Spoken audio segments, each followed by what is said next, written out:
Siyempre, yung mga pag-uusap niya sa mga different Philippine communities para pasalamatan ng suporta kay Tatay Digong at yung panawagan sa mga ibang bansa na dapat igalang ang karapatang pantao ni Tatay Digong at ang soberenya ng Pilipinas, yan po ay talagang trabaho ng lahat ng Pilipino, kasama na po ng Vice Presidente. So hindi po tama yung sinasabi ni Ante Claire. Wala raw ginagawa si Madam Vice President. Bakit? Ano bang ginagawa ni Presidente?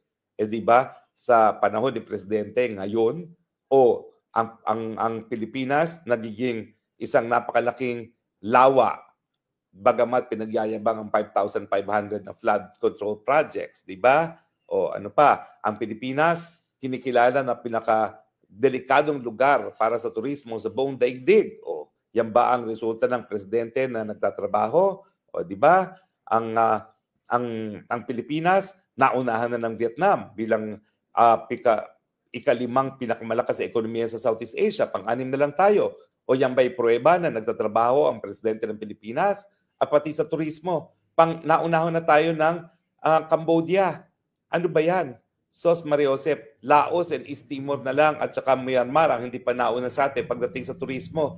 Yan ba ang pruweba na nagkakaroon tayo ng presidente na nagtatrabaho? Di ba hindi po? Ano ba yan? At siyempre, pagdating sa kaligtasan, hindi lang tayo pinakadelikado.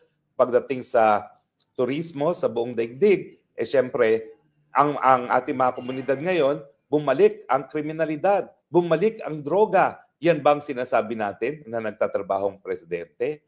Mga magpapapicture-picture siya sa palengke. Bakit? Bumababa ang presyo ng bilihin nung siya nagpapicture-picture sa palengke? Di ba wala namang epekto yun? Mataas pa rin ang presyo ng bilihin? At kung ano ng mga hanap buhay, di